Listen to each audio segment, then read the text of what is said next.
여러분 안녕하십니까. 월요일 아침 여수 MBC 뉴스투데이입니다. 전남 지역의 소비자 물가가 석 달 연속 상승세를 이어가고 있습니다. 호남지방통계청에 따르면 지난달 전남 지역의 소비자 물가 지수는 105.77로 전달에 비해 0.4% 상승했으며 생활 물가 지수도 0.5% 오른 106.23을 기록했습니다. 품목별로는 농수축산물이 평균 1.2%, 휘발유와 경유 등의 공업 제품이 0.4% 상승한 것으로 조사됐습니다. 전남 지역의 제조업체들이 이번 달 기업 경기를 부정적으로 전망했습니다. 한국은행 광주 전남본부에 따르면 전남 지역 제조업체들의 11월 업황 전망 지수는 기준치인 100을 밑도는 66에 그쳐 이달 기업 경기가 지난달보다 나빠질 것으로 전망한 업체가 더 많은 것으로 조사됐습니다. 제조업체들의 경영 애로사항으로는 불확실한 경제 상황이 가장 많은 비율을 차지했고 내수 부진과 수출 부진, 인력난과 인건비 상승이 각각 뒤를 이었습니다. 여러분, 출입구가 사라진 집이 있다면 믿으시겠습니까? 도로 확장 공사로 일반 주택 출입구가 사라진 건데요. 이를 두고 집주인과 전남도가 4년째 공방을 벌이고 있습니다. 어떤 사연인지 강서영 기자가 취재했습니다. 여수시 소라면의 한 단독주택. 그런데 대문 밑에 곧바로 수미터의 깎아지른 절벽이 이어집니다. 바라보는 집주인은 애가 탈 수밖에 없습니다. 사람이 다니려면 다닐 수도 없고 손님이 온다 해서도 못 오고 우편물이 와도 저기 갖다 놔버리고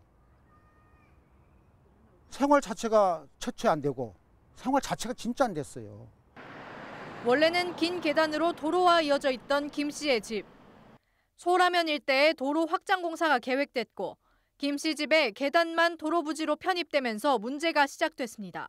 계단이 사라진 이 집으로 들어가려면 이 쪽문을 이용해야 하는데 이마저도 남의 토지를 거쳐야 하는 상황입니다. 공사 계획이 발표된 2016년부터 김 씨는 전라남도와 토지수용위원회 등의 부당함을 제기해왔지만 계단 부지는 결국 강제 수용됐습니다.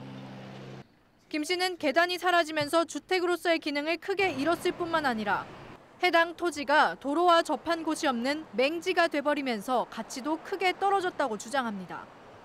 누가 이 집 와서 집 사겠어요. 집을 내놓으면 맹지를. 정당한 보상을 받을 수 있도록 헌법이 보장하는 정당 보상의 원칙이 있잖아요. 전남도는 도로가 확장되면서 전반적으로 공시지가가 올랐기 때문에 토지의 가치가 떨어졌다는 김 씨의 입장엔 동의할 수 없고 또 집 앞에 계단을 만들어주면 해당 토지가 맹지에서 벗어날 수 있다는 입장입니다. 최초 우리가 협의했던 대로 앞에다가 지금 해드리려고 협의를 하는데 거부를 해요. 하지만 김 씨는 전남도가 계획한 계단의 위치와 폭이 맹지를 벗어나는 조건에 해당하지 않는다며 강경한 모습입니다. 특히 4년째 전라남도와 원만한 해결에 나서려 하는데도 전남도는 원칙적인 답변만 하고 있다며 해당 사안을 국민권익위원회에 제소했습니다. MBC 뉴스 강서영입니다.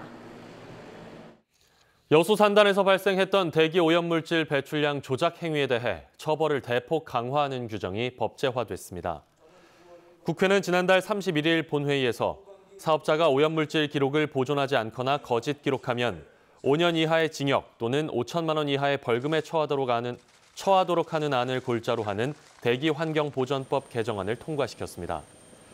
이와 함께 개정안에는 초과 배출 부과금을 산정할 때 동일 시설이 2차례 이상 배출 허용 기준을 초과할 경우 10배 이내까지 가중 부과할 수 있는 징벌적 부과금 제도도 도입했습니다. 19세기 말 울릉도를 개척하고 독도라는 섬 이름을 부여한 전라도인들의 발자취를 찾아가는 답사가 진행되고 있습니다. 호남대 인문사회연구소는 지난 2일 고흥군 금산면 오천항에서 2019 독도 탐방단 발대식을 갖고 4박 5일 동안의 일정으로 구한말 전라도인들의 울릉도 독도 개척 코스 답사에 나섰습니다. 호남대 인문사회연구소는 1882년 울릉도 개척민 141명 가운데 115명이 전라도 출신이었으며 고흥 사람들이 울릉도 인근의 독도를 처음 발견하고 고흥 금산면의 독섬과 닮아 독섬이라는 이름을 부여한 역사적 사실을 밝혀낸 바 있습니다. 국민이 물으면 정부가 답한다고 선언하고 문재인 정부가 청와대 국민청원을 도입해 운영 중입니다. 이를 본따 전라남도도 도민청원 제도를 시작했는데 오히려 불통의 공간이 되고 있습니다. 양현승 기자가 취재했습니다. 지난해 8월 김영록 도지사의 소통혁신 도정 첫 시책으로 도입된 전남 도민청원. 문재인 정부가 활용하는 직접 소통수단 청와대 국민청원처럼 도민 생각을 정책에 반영하겠다는 취지였습니다. 30일 안에 500명 이상 추천을 받으면 도지사가 공식 답변을 주겠다고 했습니다.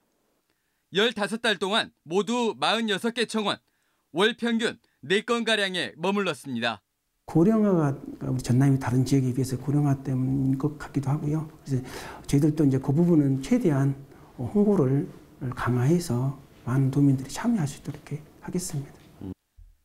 도민 호응을 받지 못하면서 500명의 추천을 받아 답변 요건을 갖춘 청원은 단 2건에 그쳤고 그나마도 실무부서 설명이 도지사 답변을 대신했습니다.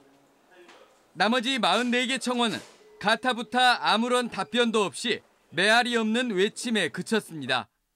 민원이 접수되면 담당 부서를 지정하고 상투적인 답변이라도 내놓는 일선 자치단체 홈페이지 시장 군수에게 바란다보다 성의 없는 공간이 됐습니다.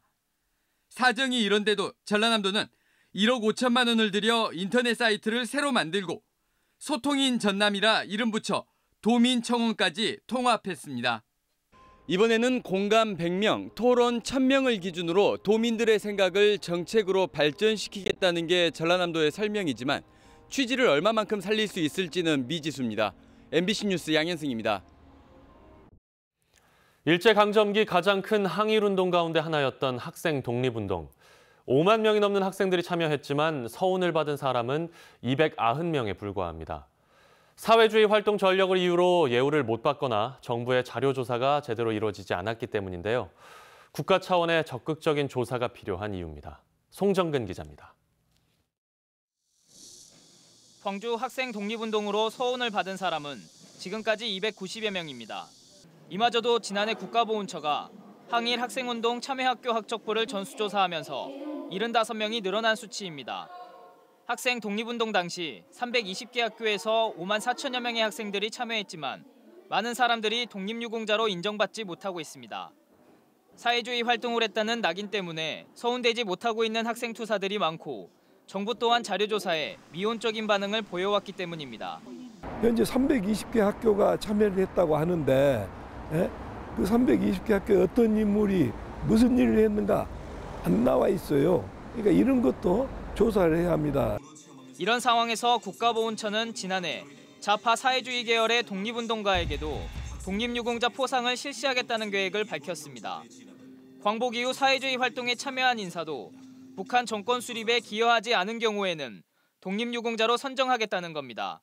또 활동 내용이 담긴 자료가 확인되지 않더라도 연구자료와 다수 관계자의 증언 등을 참작해 서운이 가능하도록 할 예정입니다. 그동안 관심받지 못했던 그런 분들 대상으로 기준이 일단 개선이 됐고요. 기준이 되고 나서 새로운 제보들과 사료들이 발굴이 됨으로써 학생 독립운동 기념사업회는 빛나는 한거에도 불구하고 수많은 학생 투사들이 제대로 평가되지 않고 있는 상황이라며 유적지보건과 더불어 참여학교 조사, 독립유공자 신청 사업에 정부와 지자체가 적극적으로 나서줄 것을 촉구했습니다. MBC 뉴스 송정근입니다. 광양시가 농촌 발전에 주민들의 참여를 유도하기 위해 지원 사업을 추진합니다.